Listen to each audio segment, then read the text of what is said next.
എല്ലാ പ്രിയപ്പെട്ടവർക്കും നമസ്കാരം. ഡോക്ടർ പി വിജയൻ സാർ എഴുതിയ കോടീശ്വരനാകാം മനഃശക്തിയിലൂടെ എന്ന പുസ്തകത്തിൻ്റെ 7ാമത്തെ അധ്യായത്തിലേക്ക് നിങ്ങളുടെ ശ്രദ്ധയെ ക്ഷണിക്കുക. 7ാമത്തെ അധ്യായം ധനവിനിയോഗ തന്ത്രം പഠിക്കണം എന്നുള്ളതാണ്. ധനവിനിയോഗ തന്ത്രം പഠിക്കണം. ഇവിടെ ഒരു കൊട്ടേഷൻ എഴുതിയിട്ടുണ്ട്. ദൈവത്തിൻ്റെ പേരിൽ പണം സമ്പാദിക്കുകയും എന്നിട്ട് ഇഷ്ടം പോലെ ജീവിക്കുകയും ചെയ്യുന്നവരുടെ പ്രശ്നങ്ങൾ ഒരിക്കലും പരിഹരിക്കപ്പെടുന്നില്ല. അതായത് ഈ ആത്മീക മേഖലകളിൽ വളരെയധികം ചൂഷണം നടക്കുന്ന ഒരു മേഖലയാണ്. പണിയെടുക്കാതെ ആളുകളെ പറ്റിച്ച് ജീവിക്കാൻ പറ്റിയ ഏറ്റവും വലിയൊരു തന്ത്രമാണ് ഈ ആത്മീയതയുടെ ഒരു മറവ് എന്ന് പറയുന്നത്. അത് എല്ലാ മേഖലകളിലുമുണ്ട്, എല്ലാ മതവിഭാഗങ്ങളിലുമുണ്ട്. ഹിന്ദു ആയിക്കൊള്ളട്ടെ, ക്രിസ്ത്യാനി ആയിക്കോട്ടെ, മുസ്ലിം ആയിക്കൊള്ളട്ടെ, ഈ മതമേലധ്യക്ഷന്മാരൊന്നും ഒരു പണിയും ചെയ്യുന്നില്ല. അവർക്ക് കിട്ടുന്ന ഈ ദാനങ്ങൾ കൊണ്ട് അവർ സുഖിച്ച് ജീവിക്കുകയാണ്. അവർ യാതൊരു പണിയും ചെയ്യാത്തവരാണ്. അപ്പോൾ അവരെ സംബന്ധിച്ചിടത്തോളം അവരുടെ പ്രശ്നങ്ങളൊന്നും ഒരിക്കലും പരിഹരിക്കപ്പെടുന്നില്ല എന്നാണ് അഥർവവേദത്തിൽ പറയുന്നതെന്നാണ് ഇവിടെ രേഖപ്പെടുത്തിയിരിക്കുന്നത്. നമ്മുടെ ഈ ഹെഡിങ് തന്നെ പറയുന്ന പോലെ ഈ ധനവിനിയോഗ തന്ത്രം പഠിക്കണം. പണത്തെ കൈകാര്യം ചെയ്യുന്ന ഒരു തന്ത്രം അത് പഠിക്കണം. അത് പഠിക്കണമെങ്കിൽ അത് നമ്മുടെ സ്കൂള് കോളേജ് തലങ്ങളിലൊക്കെ ഈ പണം എങ്ങനെ ഉണ്ടാക്കാം, അല്ലെങ്കിൽ പണം എങ്ങനെ കൈകാര്യം ചെയ്യാം എന്നുള്ളതിനെക്കുറിച്ചുള്ള പഠനമൊന്നുമില്ല. ഇപ്പോൾ ഒരു ഉദാഹരണം പറഞ്ഞു കഴിഞ്ഞാൽ ഒരു ക്ലാസ്സിലെ ക്വസ്റ്റ്യനൊക്കെ ഇങ്ങനെയാണ്. കുരങ്ങ് അവിടെ എന്ത് ചെയ്യുകയായിരുന്നു? അപ്പം അതിന് ഉത്തരമാണ് കുരങ്ങ് അവിടെ ഇരിക്കുകയായിരുന്നു. അപ്പം പിള്ളേർ ഇരുന്ന് പഠിക്കുന്നതാണ്. കുരങ്ങ് എന്ത് ചെയ്യുകയായിരുന്നു? കുരങ്ങ് അവിടെ ഇരിക്കുകയായിരുന്നു. അപ്പോൾ ഇതൊക്കെയാണ് നമ്മുടെ പാഠ്യപദ്ധതികൾ ഉൾപ്പെട്ടത്. ശരിക്കും പറഞ്ഞു കഴിഞ്ഞാൽ പാഠ്യപദ്ധതികളിൽ മനുഷ്യൻ തൻ്റെ പ്രായോഗിക ജീവിതത്തിൽ ചെയ്യേണ്ട ഒരു കാര്യങ്ങളെക്കുറിച്ചും ഒരു പാഠ്യപുസ്തകങ്ങളിലും വിവരിക്കുന്നില്ല. നമ്മുടെ ദൈനംദിന ജീവിതത്തിന് ആവശ്യമായുള്ള കാര്യങ്ങളൊന്നും അവർ പഠിപ്പിക്കുന്നില്ല. എന്താണ് നമ്മുടെ വിദ്യാഭ്യാസ രീതിയുടെ തകരാറ്? തങ്ങളുടെ കുട്ടികൾക്ക് വിദ്യാഭ്യാസ കാലത്ത് ഏറ്റവും മികച്ച ഗ്രേഡ് കിട്ടണം എന്നാണ് മാതാപിതാക്കൾ ആഗ്രഹിക്കുന്നത്. എന്നാൽ ഈ ഗ്രേഡുകൾ ജീവിതത്തിൽ എത്രമാത്രം പ്രയോജനപ്പെടും? ഇപ്പം നമ്മളെല്ലാം നമ്മുടെ കുട്ടികളെ അവർ പഠിച്ച് ഭയങ്കര ഗ്രേഡ് എല്ലാം ഫുള്ള് A+ മേടിക്കണം എന്നുള്ള ചിന്താഗതിയാണ് ഓരോരുത്തരുടെ മനസ്സിൽ കിടക്കുന്നത്. ഫുൾ A+ വേണം.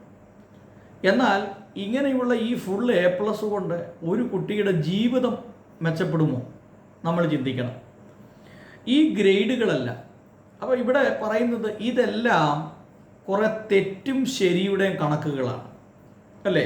ഇപ്പോൾ ഇവിടെ പറയുകയാണ്, നിർഭാഗ്യവശാൽ ഇന്നുള്ള നമ്മുടെ വിദ്യാഭ്യാസ രീതി നൽകുന്ന അറിവുകളിലും യഥാർത്ഥ ജീവിതത്തിൽ പ്രയോജനപ്പെടുന്നില്ല. അപ്പോൾ 1ാം ക്ലാസ് മുതൽ 10ാം ക്ലാസ് വരെ പഠിക്കുന്ന ഒരു കുട്ടി അവൻ പണം സമ്പാദിക്കുന്നതിനെക്കുറിച്ചോ അവൻ്റെ വ്യക്തിത്വ വികസനത്തെക്കുറിച്ചോ മറ്റ് മതവിഭാഗങ്ങളിലുള്ള ആളുകളോടുള്ള സമീപനത്തെക്കുറിച്ചോ സൗമ്യതയെക്കുറിച്ചോ വിനയത്തെക്കുറിച്ചോ അധ്യാപകരെ ബഹുമാനിക്കുന്നതിനെക്കുറിച്ചോ ഇതൊന്നും സ്കൂളുകളിൽ പഠിപ്പിക്കുന്നില്ല. അതിന് പകരം കുറേ പുസ്തകങ്ങൾ അച്ചടിച്ച് വെച്ചിട്ട് അതിൻ്റെ അകത്ത് മൂല്യാധിഷ്ഠിതമായ ഒരു കാര്യങ്ങളുമില്ല എന്നാണ് പറയുന്നത്. നമ്മുടെ കുട്ടികളെ എന്താണ് പഠിപ്പിക്കുന്നത്? ചെറുപ്പം മുതൽ അവരെന്താണ് പഠിക്കുന്നത്? അതിനെക്കുറിച്ച് നമ്മൾ വളരെ ഗഹനമായി ചിന്തിക്കേണ്ടതായിട്ടിരിക്കുന്നു. നമ്മുടെ വിദ്യാഭ്യാസ രീതിയിൽ കുട്ടികൾക്ക് ആവശ്യമായിട്ടുള്ള എന്തെങ്കിലും കാര്യങ്ങൾ ലഭിക്കുന്നുണ്ടോ? രാവിലെ സ്കൂളിൽ പോകുന്നു, വൈകുന്നേരം വരുന്നു, കുറേ കാണാതെ പഠിക്കുന്നു, കുറേ ഹോംവർക്ക് ചെയ്യുന്നു, കുറേ എഴുതുന്നു, ഇങ്ങനെയുള്ള കാര്യങ്ങൾ മാത്രമേ ഉള്ളൂ. ധനവിനിയോഗ ശാസ്ത്രം സ്കൂളുകളിൽ ഉണ്ടായിരിക്കണം എന്ന് ഇവിടെ രേഖപ്പെടുത്തുന്നു.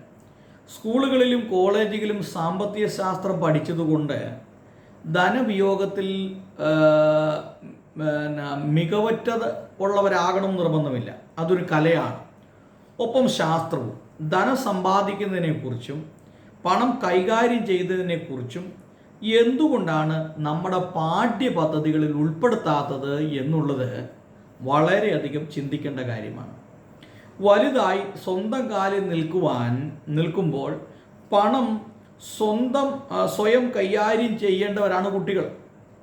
എന്നാൽ പണം വരുന്ന വഴിയെക്കുറിച്ചോ പണം പോകുന്ന വഴിയെക്കുറിച്ചോ അവർ നേരത്തെ മനസ്സിലാക്കുന്നില്ല എന്നുള്ളതൊരു വലിയൊരു പരാജയമാണ്.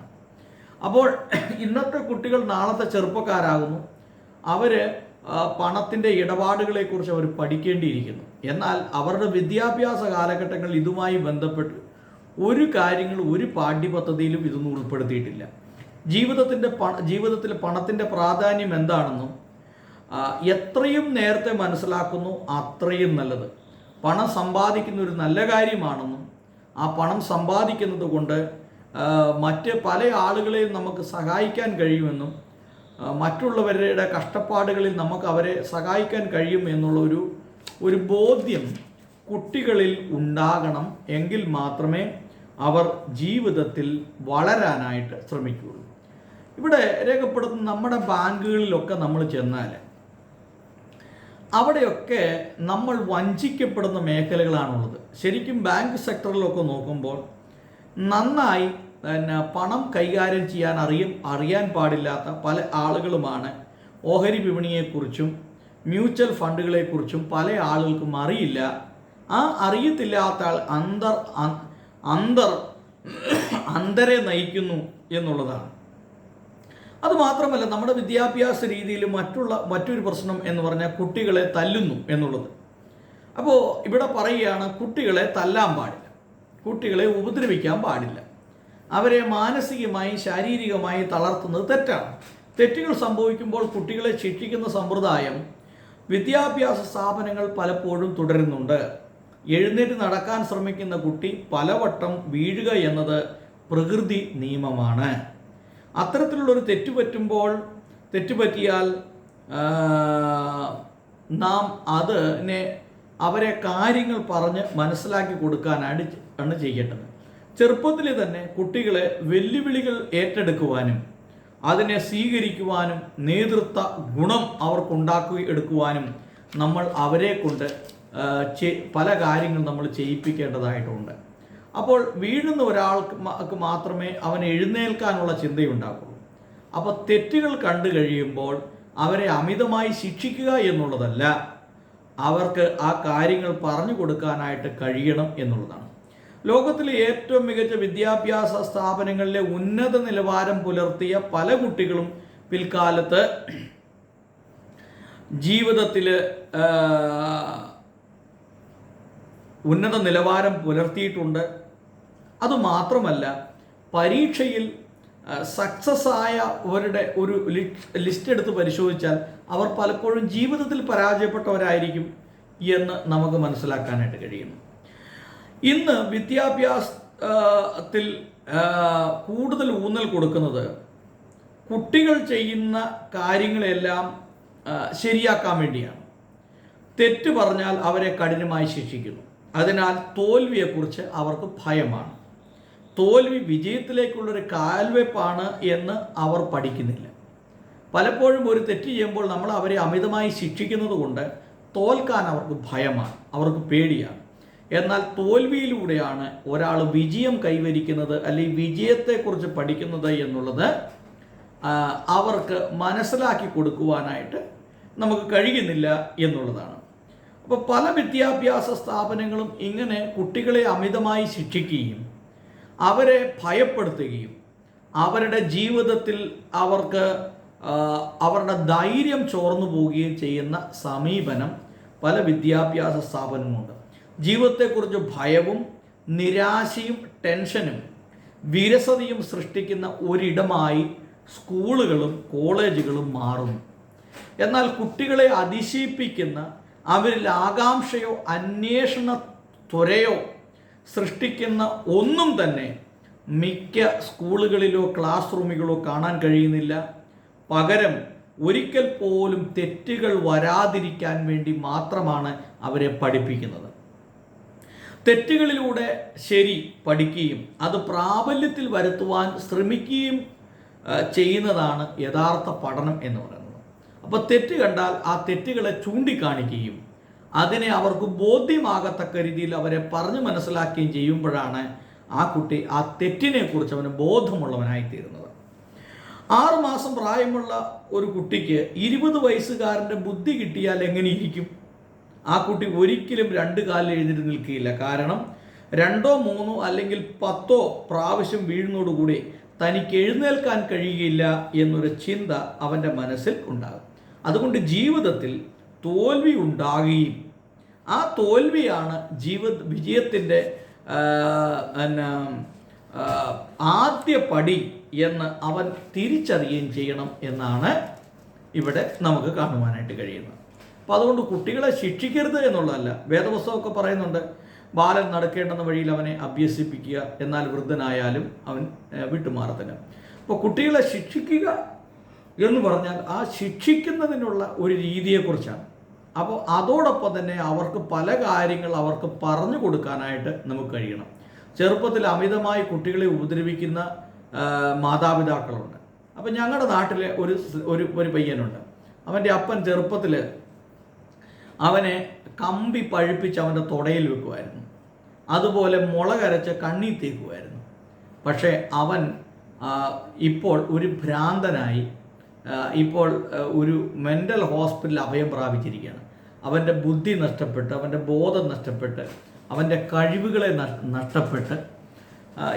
ഞങ്ങളുടെ നാട്ടുകാരൻ്റെ കാര്യമാണ് പറഞ്ഞത്. ഇന്ന് ഒന്നിനും കൊള്ളരുതാത്തവനായിട്ട് അമിതമായി കുട്ടികളെ ശിക്ഷിക്കുന്നത് കൊണ്ട് കുട്ടികൾ ഒരിക്കലും നന്നാകില്ല. മറിച്ച് ഓരോ കാര്യങ്ങൾ കുട്ടികളെ പറഞ്ഞ് മനസ്സിലാക്കുകയും അതിൻ്റെ ഗുണങ്ങളും ദോഷങ്ങളും അവർക്ക് മനസ്സിലാകത്തക്ക രീതിയിൽ പറഞ്ഞു കൊടുത്തെങ്കിൽ മാത്രമേ ഒരു കുട്ടിക്ക് അവൻ്റെ ജീവിതത്തിൽ വിജയം ഉണ്ടാകും.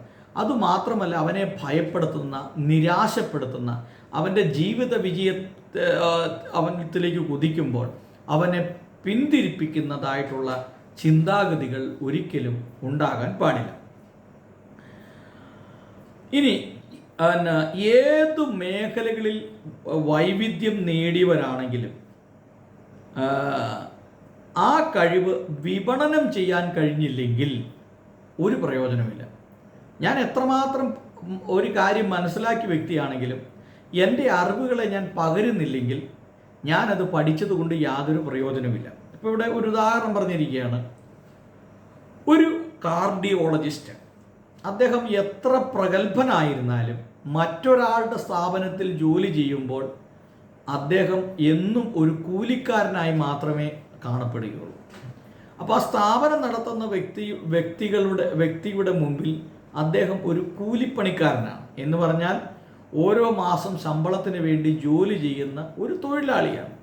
മുതലാളിയുടെ മുമ്പിൽ അവൻ എപ്പോഴും ഒരു തൊഴിലാളിയാണ്, അവൻ എത്ര കഴിവുണ്ടെന്ന് പറഞ്ഞാൽ. എന്നാൽ താൻ സ്വന്തമായി ഒരു ആശുപത്രി സ്ഥാപിച്ചിട്ട് അതിൽ അദ്ദേഹം ഒരു നല്ല കാർഡിയോളജിസ്റ്റായിട്ട് ഇരിക്കുമ്പോൾ തന്നെ അദ്ദേഹത്തിന് പലർക്കും ജോലി കൊടുക്കാനും പലരും തൻ്റെ സ്ഥാപനത്തിൽ വന്ന് ജോലി ചെയ്യുവാനായിട്ട് ഇടയായിത്തരും. അപ്പം നമുക്ക് എത്രമാത്രം കഴിവുണ്ട് എന്നുള്ളതല്ല, മറിച്ച് നമ്മൾ നടത്തുന്ന ഓരോ സ്ഥാപനങ്ങൾ അതിൽ നമ്മൾ സ്വയം അതിൻ്റെ മുതലാളിയായിത്തീരുന്നു. നമ്മുടെ സ്ഥാപനത്തിൽ ജോലി ചെയ്യുന്നവർ അവർ തൊഴിലാളികളായിട്ടാണ് അറിയപ്പെടുന്നത്.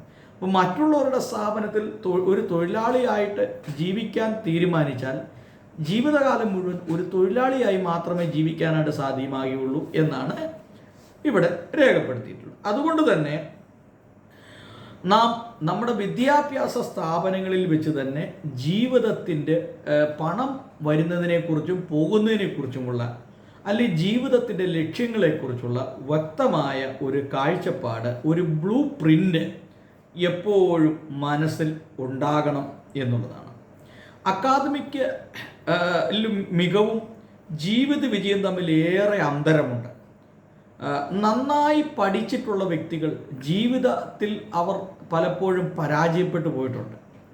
എന്നാൽ പഠനമില്ലാത്ത ആളുകളെ സംബന്ധിച്ചിടത്തോളം പലരും ജീവിതത്തിൽ അവരുടെ ജീവിതത്തിൽ നല്ലതുപോലെ അവർ വിജയിച്ചിട്ടുണ്ട്. എന്തുകൊണ്ട് എന്ന് ചോദിച്ചാൽ അവർ പ്രായോഗികത കൂടുതൽ അവർ അവലംബിക്കുന്നു എന്നുള്ളതാണ് അതിൻ്റെ ഏറ്റവും പ്രധാനപ്പെട്ട ഒരു കാര്യം. നമ്മൾ ഒരേ കാര്യങ്ങൾ എഴുതി പഠിച്ചതുകൊണ്ടോ കാണാതെ പഠിച്ചതുകൊണ്ടോ നമ്മുടെ ജീവിതത്തിൽ എന്താണ് പ്രയോജനം?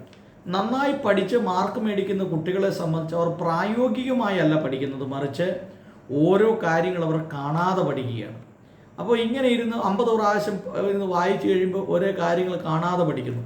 കാണാതെ പഠിക്കുന്ന ഒരു കാര്യം കൊണ്ട് ജീവിതത്തിൽ പ്രത്യേകിച്ച് പ്രയോജനമൊന്നുമില്ല. നമ്മൾ പ്രായോഗിക ജീവിതത്തിൽ നമ്മളത് പഠിച്ചെങ്കിൽ മാത്രമേ നമുക്ക് ജീവിതത്തിൽ നമുക്ക് വിജയിക്കാൻ. പരീക്ഷകൾ എഴുതുവാൻ വേണ്ടി ആണ് ഇന്നത്തെ പാഠ്യപദ്ധതികളേറെയും. ഇന്നത്തെ വിദ്യാഭ്യാസ രീതിയിൽ നല്ല ഓർമ്മശക്തി ഉണ്ടായിരിക്കണം. കാരണം എന്താണ്? അവർ കാണാതെ പഠിക്കുകയാണ് ഓരോ കാര്യങ്ങൾ.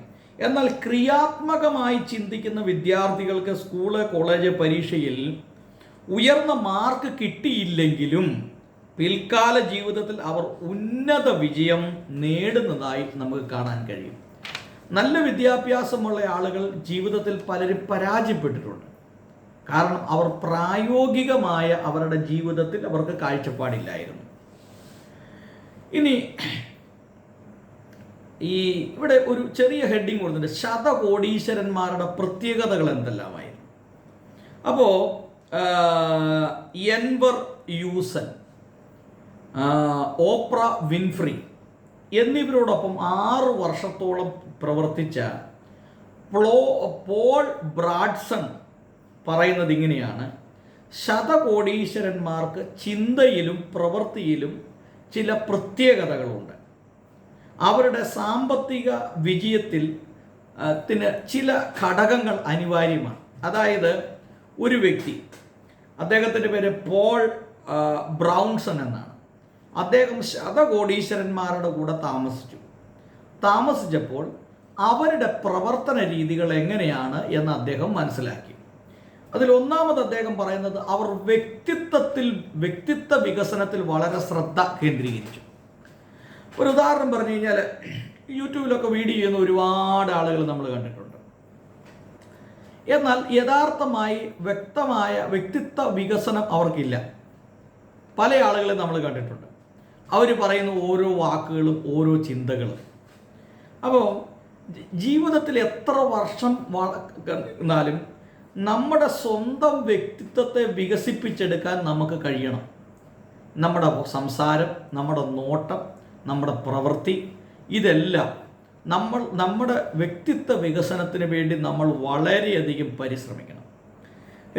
അതിനുവേണ്ടി എത്ര പണം മുടക്കാനും ശതകോടീശ്വരന്മാർ തയ്യാറാണ്.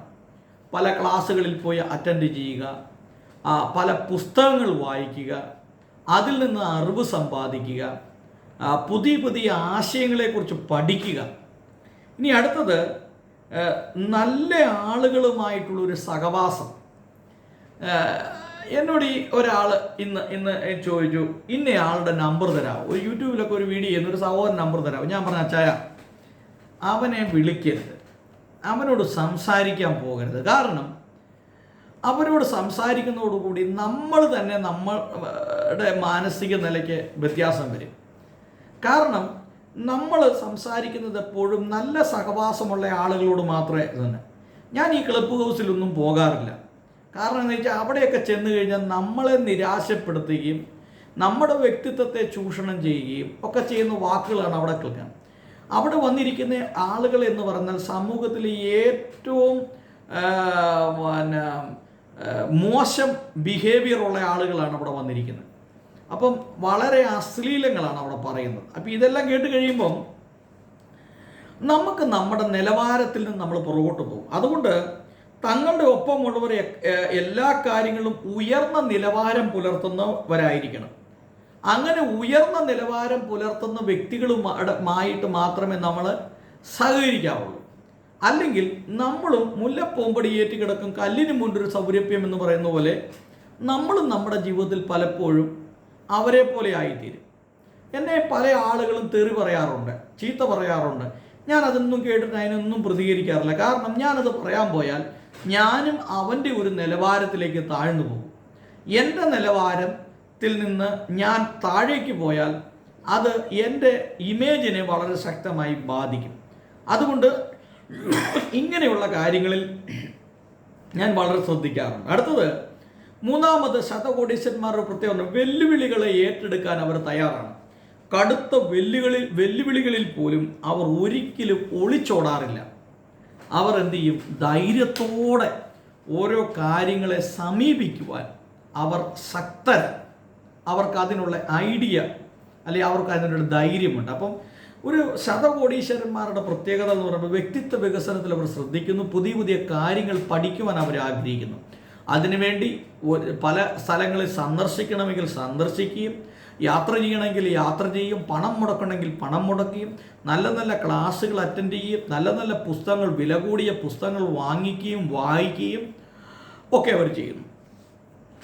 അടുത്തത്, പണത്തെക്കുറിച്ച് നമ്മുടെ മനസ്സിൽ എപ്പോഴും ഒരു ബ്ലൂ പ്രിൻ്റ് ഉണ്ടായിരിക്കണം. പണത്തെക്കുറിച്ചുള്ള ഒരു ചിന്ത ബാല്യ കൗമാര പ്രായങ്ങളിൽ തന്നെ നമുക്കുണ്ടാകണം. സ്വന്തമായി 1 രൂപയെങ്കിലും സമ്പാദിക്കണമെന്ന് നാം ആദ്യമായി ചിന്തിക്കുന്നത് യൗവനത്തിലാണ്.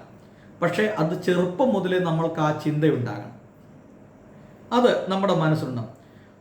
അതുമാത്രമല്ല, നമ്മൾ മാതാപിതാക്കളുടെ പണത്തെ മാത്രം ആശ്രയിച്ചാണ് നമ്മൾ ജീവിക്കുന്നത്. സ്വന്തമായിട്ടൊരു വരുമാനം ഉണ്ടാക്കിയെടുക്കണം എന്നുള്ള ഒരു ചിന്താഗതി നമുക്ക് ഉണ്ടാകാറില്ല. പണത്തെക്കുറിച്ചുള്ള അജ്ഞതയാണ്, അറിവില്ലായ്മയാണ് ഇതിന് കാരണം. അജ്ഞത എന്ന് പറഞ്ഞാൽ പണം ഉണ്ടാക്കണമെന്നും ആ പണത്തിൻ്റെ ഒരു വിഹിതം സാമൂഹിക നന്മകൾക്ക് വേണ്ടി വിനിയോഗിക്കണം എന്നുള്ള ഒരു ധാരണ നമുക്കുണ്ടാകുന്നില്ല. അപ്പോൾ ചെറുപ്പം മുതലേ തന്നെ പണം കൈകാര്യം ചെയ്യുന്നതിനെക്കുറിച്ച്, ഇപ്പം അപ്പനും അമ്മയൊക്കെ മക്കളെ ഒക്കെ കടയിൽ പറഞ്ഞു വിടും സാധനങ്ങൾ വാങ്ങിക്കാൻ. എന്നിട്ട് അവരോട് ചോദിക്കും എത്ര രൂപയായി, അത് കൃത്യമായിട്ട് എത്ര രൂപ ചിലവായി, എത്ര രൂപ ബാക്കിയുണ്ട്. അപ്പോൾ അങ്ങനെ ഇതൊക്കെ ചോദിച്ച് മനസ്സിലാക്കുമ്പോൾ ചെറുപ്പം മുതൽ അവർക്ക് പണം കൈകാര്യം ചെയ്യുന്നതിനെക്കുറിച്ചുള്ള ഒരു ചിന്താഗതി അവരുടെ മനസ്സിൽ ഉണ്ടാക്കിയെടുക്കുകയാണ്. യഥാർത്ഥത്തിൽ സ്കൂൾ വിദ്യാഭ്യാസ കാലത്ത് തന്നെ പണത്തെക്കുറിച്ച് നല്ലൊരു ബ്ലൂ പ്രിൻ്റ് മനസ്സിൽ, കുട്ടികളുടെ മനസ്സിൽ ഉണ്ടാകേണ്ടതാണ്. അങ്ങനെ വരുമ്പോൾ നേരായ മാർഗത്തിലൂടെ പണം ഉണ്ടാക്കുന്നതിനെക്കുറിച്ചും, ഇപ്പോൾ ഈ കഴിഞ്ഞ ദിവസം ഒരാൾ പറഞ്ഞു അദ്ദേഹത്തിന് വണ്ടിക്ക് CC അടയ്ക്കണം, പല പ്രശ്നം, ശമ്പളം കുറവാണ്. അദ്ദേഹം പറയുകയാണ് വല്ല ബാങ്ക് കൊള്ളയടിക്കാൻ പോയാലോ എന്ന് ആലോചിക്കുക, എന്ന് പറഞ്ഞാൽ മോഷ്ടിക്കാൻ പോയാലോ എന്ന് ആലോചിക്കുക. ആ മോഷ്ടിക്കാൻ പോയാലോ എന്ന് ആലോചിക്കുന്ന സമയത്ത് അദ്ദേഹത്തിന് ചെയ്യാവുന്ന ഒരുപാട് പരിപാടികളുണ്ട്. അപ്പോൾ അദ്ദേഹം വണ്ടി ഓടിക്കുകയാണ്. വണ്ടി ഓടിച്ച് കഴിഞ്ഞ് വന്നതിന് ശേഷം അദ്ദേഹത്തിൻ്റെ ഡ്യൂട്ടി ശരിക്കും പറഞ്ഞാൽ 3 മണിയാകും തീരും. നമ്മുടെ സ്കൂളിൽ ഒരു ഡ്രൈവറിൻ്റെ കാര്യം പറയുന്നത് 3 മണിയാകുമ്പോൾ അദ്ദേഹത്തിൻ്റെ ഡ്യൂട്ടി തീരും. 3 മണിയാകുമ്പോൾ ഡ്യൂട്ടി തീർന്ന അദ്ദേഹത്തിന് ഇവിടെ ഈ ഠേല എന്ന് പറയുന്നൊരു സാധനമുണ്ട്, ഈ സൈക്കിള് പോലത്തെ വണ്ടി. ഈ വണ്ടിയും കൊണ്ട് പോയിട്ട് ഈ റോഡിൻ്റെ സൈഡിൽ കൊണ്ട് നിർത്തി 2 ട്രേ മുട്ട മേടിച്ച് വെച്ചിട്ട് ഓംപ്ലേറ്റ് അടിച്ചു കൊടുത്താൽ പോലും അദ്ദേഹത്തിന് ഒരു ദിവസം 10-200 രൂപ ഉണ്ടാക്കാം. പക്ഷേ അദ്ദേഹം അത് ചെയ്യില്ല. 3 മണിയാകുമ്പോൾ ഡ്യൂട്ടി തീരും, 3 മണി കഴിഞ്ഞ് കിടന്നുറങ്ങും. അപ്പം എക്സ്ട്രാ എന്തെങ്കിലും ഒരു പണി ചെയ്യാം എന്ന് വെച്ച് കഴിഞ്ഞാൽ അദ്ദേഹത്തിന് അത് സാധിക്കുന്നില്ല. എന്താ കാരണം? താല്പര്യമില്ലാത്തതുകൊണ്ട്. പിന്നെ എങ്ങനെയാണ് പണം ഉണ്ടാകുന്നത്? അപ്പം ഒന്ന് ആലോചിച്ച് നോക്കിയാൽ, അപ്പോൾ പണമില്ല എന്നും പറഞ്ഞുകൊണ്ട് ഇങ്ങനെ ഇരിക്കുകയാണ്. അപ്പം നമുക്ക് പല രീതിയിൽ ജോലി ചെയ്ത് പല രീതിയിൽ നമുക്ക് പണം ഉണ്ടാക്കാനായിട്ട് സാധിക്കും. അപ്പോൾ ഇപ്പോൾ ഞാൻ നിങ്ങളോട് ഇപ്പോൾ പറയാം, ഇപ്പോൾ രാത്രി 1:15 ഇപ്പോഴത്തെ സമയം 1:15, എൻ്റെ ബ്ലോക്ക് അവിടെ ഇരിക്കണം. രാത്രി 1:15. ഈ 1:15 രാത്രിയിൽ എൻ്റെ ഒപ്പം ജോലി ചെയ്യുന്ന എൻ്റെ സ്കൂളിലെ എല്ലാ സ്റ്റാഫും കിടന്നുറങ്ങി. പക്ഷേ ഒരു ദിവസം 3 വീഡിയോകൾ ചെയ്യണം എന്നുള്ള ഒരു നിശ്ചയദാർഢ്യം ഞാൻ എടുത്തു. അപ്പോൾ ഞാൻ ഈ 1 മണി കഴിഞ്ഞ് 15 മിനിറ്റ് കഴിഞ്ഞപ്പോഴും രാത്രിയിൽ ഞാൻ ഇവിടെ ഇരുന്ന് വീഡിയോ ചെയ്യുകയാണ്. അപ്പോൾ ഞാൻ ആ അധ്യായം വായിച്ചിട്ട് ഞാനത് മനസ്സിലാക്കി. എനിക്ക് ജീവിതത്തിൽ എടുക്കാനുള്ളത് ഞാൻ എടുത്തു. മറ്റ് പൊതുജനം അല്ലെങ്കിൽ ആളുകൾ അറിയണം. ഈ വീഡിയോയ്ക്കൊന്നും കൂടുതൽ വ്യൂവേഴ്സ് വരുന്നില്ല, കാരണം ഇങ്ങനെയുള്ള കാര്യങ്ങളൊന്നും ആളുകൾക്ക് വലിയ താല്പര്യമില്ല. ആരുടെയെങ്കിലും കുറ്റമോ നുണയോ ഏഷണിയോ പറഞ്ഞ ആളുകൾ കേൾക്കാൻ തരണം.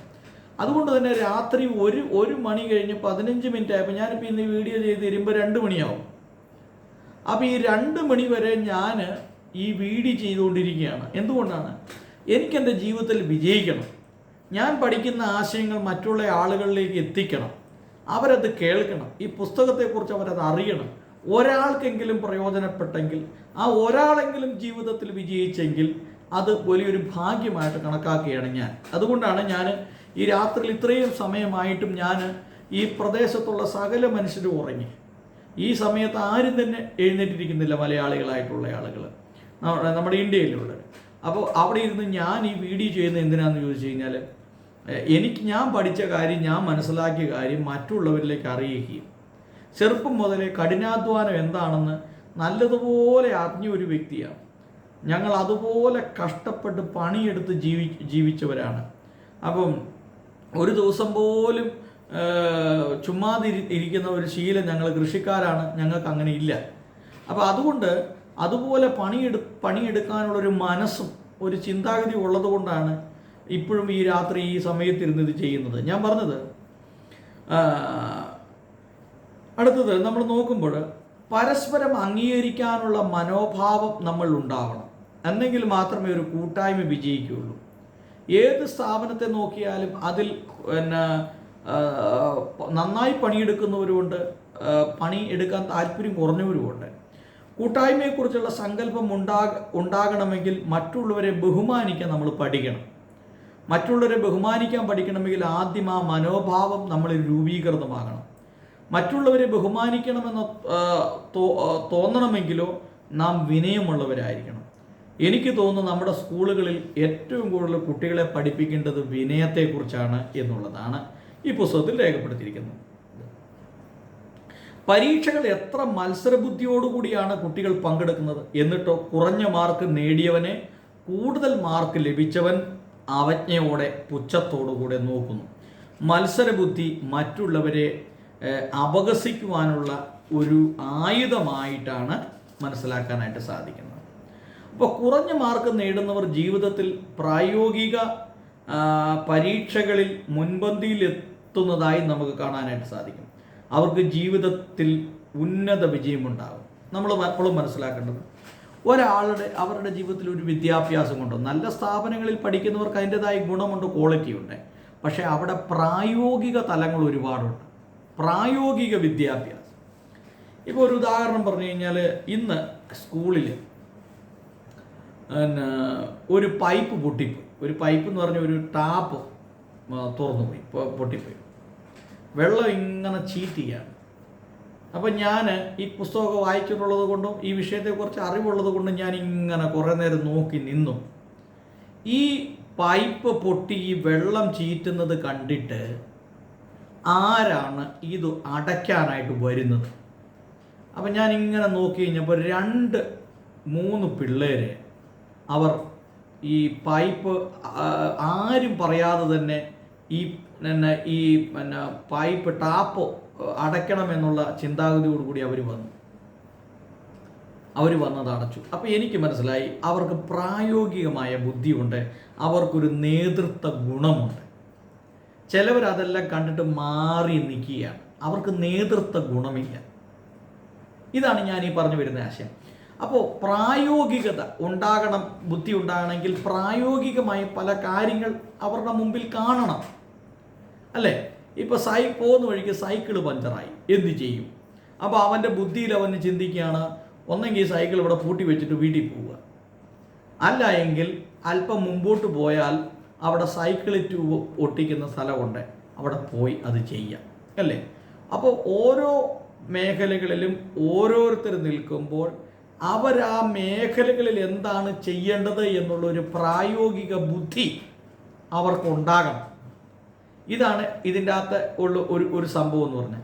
അപ്പോൾ ഓരോ മേഖലകളിൽ നമ്മളെടുക്കുന്ന തീരുമാനത്തിൻ്റെ അടിസ്ഥാനത്തിലാണ് നമ്മുടെ ജീവിതത്തിൻ്റെ വിജയം മുമ്പോട്ട് പോകുന്നത്. എൻ്റെ ജീവിതത്തിലെ വലിയ ലക്ഷ്യം എന്ന് പറയുന്നത്, ഒരു സാധാരണക്കാരനെ കണ്ടാൽ അവനെ സഹായിക്കുക. ഒരു വാക്കുകൾ കൊണ്ടെങ്കിലും അവനെ സഹായിക്കാൻ കഴിഞ്ഞാൽ അത് ജീവിതത്തിലൊരു വലിയ ഭാഗ്യമായിട്ട് ഞാൻ കണക്കാക്കുകയാണ്.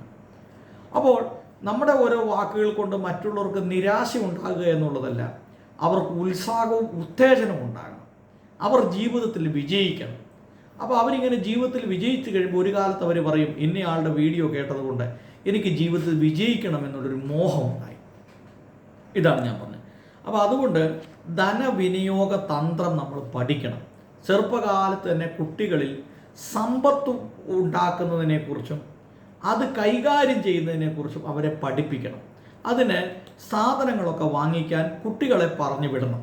ഇപ്പം നമ്മൾ ഓർക്കും, അയ്യോ എൻ്റെ കുട്ടി ഒന്നും ഒരു പണിയും ചെയ്യാൻ പാടില്ല, കടയിൽ പോയി ഒരു സാധനം പോലും മേടിക്കാൻ മേല. പക്ഷേ അവരെ അത് പറഞ്ഞു വിടണം. അതുമാത്രമല്ല, പെൺകുട്ടികളായാലും ആൺകുട്ടികളായാലും അവരെ അടുക്കളയിലോ ഒക്കെ പണിയെടുപ്പിക്കണം. +2 പഠിക്കുന്ന ഒരു പെൺകുട്ടിയുടെ വസ്ത്രങ്ങൾ, ബ്ലൗസും സ്കർട്ടും ഒക്കെ ഇപ്പോഴും അമ്മമാരാണ് അലക്കി കൊടുക്കുന്നത്. അങ്ങനെ ചെയ്യരുത്. ആ കുട്ടികളെ കൊണ്ടത് ചെയ്യിപ്പിക്കണം. അവരത് പഠിക്കണം. അവരത് അലക്കാനും പഠിക്കണം, അത് തേക്കാനും, അത് ഇട്ടുകൊണ്ട് പോകാനും, അവരുടെ ഷൂ പോളിഷ് ചെയ്യാൻ പോലും അവരെന്ത് ചെയ്യുന്നു, അവർ അമ്മമാരാണ് ചെയ്തു കൊടുക്കുന്നത്. അപ്പോൾ ഒരു കുട്ടി അവൻ ഒരു 14 വയസ്സ് 12 വയസ്സ് 10 വയസ്സൊക്കെ പ്രായമാകുമ്പോഴത്തേക്ക് അവനെ കൊണ്ട് ചെയ്യാൻ പറ്റുന്ന കാര്യങ്ങൾ അവനെ കൊണ്ട് തന്നെ അവളെ കൊണ്ട് ചെയ്യിപ്പിക്കണം. അങ്ങനെ വരുമ്പോഴാണ് അവർക്ക് പ്രായോഗികമായ ബുദ്ധി ഉണ്ടാകുന്നത്. വീടുകളിൽ അടിച്ചു വാരാനും അതുപോലെ ശുക്രിവലയൊക്കെ തൂക്കാനും അതുപോലെ കക്കൂസ് കുളിമുറിയൊക്കെ കഴുകാനും, വീട്ടിലെ വണ്ടി ഉണ്ടെങ്കിൽ, ഇപ്പോൾ കാറോ അല്ലെങ്കിൽ ബൈക്കൊക്കെ ഉണ്ടെങ്കിൽ നമ്മളിവിടുന്ന് പോയി അത് എവിടെയെങ്കിലും കൊണ്ട് ഇത്ര രൂപ കൊടുത്ത് അത് വാഷ് ചെയ്യിക്കുകയല്ല. അതൊക്കെ പിള്ളേരെ കൊണ്ടൊക്കെ ചെയ്യിപ്പിക്കുമ്പോൾ അവർ പ്രായോഗികമായി പല കാര്യങ്ങൾ പഠിക്കും. എന്തൊക്കെ കാര്യങ്ങൾ ചെയ്യണം, എന്തൊക്കെ കാര്യങ്ങൾ ചെയ്യരുത്. അപ്പോൾ ഇത് നമ്മൾ തേനെ പാല് ചക്കരയെന്നും പറഞ്ഞുകൊണ്ട് ഈ കുട്ടികളെയൊന്നും ഒരു പണിയും ചെയ്യിപ്പിക്കാതെ നമ്മൾ വളർത്തിക്കൊണ്ട് വന്നിട്ട് അവർക്ക് ജീവിതത്തിൽ പരാജയത്തെക്കുറിച്ചോ വിജയത്തെക്കുറിച്ചോ ഒന്നും അവർക്കറിയില്ല. അപ്പോൾ അതുകൊണ്ട് പ്രായോഗികപരമായ ജീവിതത്തിൽ അവർ വളർന്നെങ്കിൽ മാത്രമേ അവർക്ക് ജീവിതത്തിൽ വളർച്ച ഉണ്ടാവുകയുള്ളൂ, അവർ സ്വയം പര്യാപ്തതയിൽ എത്തുകയുള്ളൂ. അതുകൊണ്ട് നമ്മൾ ഈ ചെറുപ്പത്തിൽ തന്നെ ഈ ധനവിനിയോഗ തന്ത്രത്തെക്കുറിച്ച് നമുക്ക് പഠിക്കണം, കുട്ടികളെ പഠിപ്പിക്കണം. ചെറിയ ചെറിയ സമ്പാദ്യങ്ങൾ ഉണ്ടാക്കുന്നതിനെക്കുറിച്ച് കുട്ടികളെ പറഞ്ഞ് മനസ്സിലാക്കണം. അങ്ങനെ വന്നെങ്കിൽ മാത്രമേ അവർ ജീവിതത്തിൽ വിജയത്തിലേക്ക് എത്തിയുള്ളൂ. അതുകൊണ്ട് ഈ കേൾക്കുന്ന പ്രിയപ്പെട്ടവരോട് പറയാനുള്ളത്, എല്ലാ വിഷയത്തിനും A+ മേടിച്ചു എന്നോർത്തുകൊണ്ട് ഒരുത്തൻ ജീവിതത്തിൽ വിജയിക്കണമെന്നില്ല. മനസ്സിലാകുന്നുണ്ടോ? അപ്പം അവരുടെയൊക്കെ ജീവിതം തന്നെ വിജയിക്കണമെന്നില്ല. പ്രായോഗികതയാണ് നമുക്ക് എപ്പോഴും വേണ്ടത്. അപ്പോൾ ഒരു പ്രശ്നം വരുമ്പോൾ അതിൻ്റെ മധ്യത്തിലെടുക്കാനുള്ള തീരുമാനത്തിൻ്റെ കഴിവ്, ഇതൊക്കെയാണ് ഒരാളെ ജീവിത വിജയത്തിലേക്ക് എത്തിക്കുന്നത്. അതുകൊണ്ട് ഈ അധ്യായം അവസാനിക്കുമ്പോൾ ഇത്രയുമാണ് ഈ അധ്യായത്തിൽ നമുക്ക് മനസ്സിലാക്കുവാനായിട്ട് കഴിയുന്നത്. ഇനി 8-ാം അധ്യായത്തിലേക്ക് നമ്മൾ കടന്നു വരുമ്പോൾ സമ്പത്ത് സാമൂഹിക നന്മയ്ക്ക് എന്നുള്ളൊരു വിഷയമാണ് ഇതിൻ്റെ അകത്ത് രേഖപ്പെടുത്തുന്നത്. അപ്പോൾ അതുകൊണ്ട് നിങ്ങൾ ഇതൊക്കെ കേൾക്കുകയും മനസ്സിലാക്കുകയും ഇതൊക്കെ ജീവിതത്തിൽ പ്രായോഗികമാക്കാനായിട്ട് ശ്രമിക്കുകയും ചെയ്യണം എന്ന് ഓർമ്മപ്പെടുത്തിക്കൊണ്ട് നിർത്തുന്നു.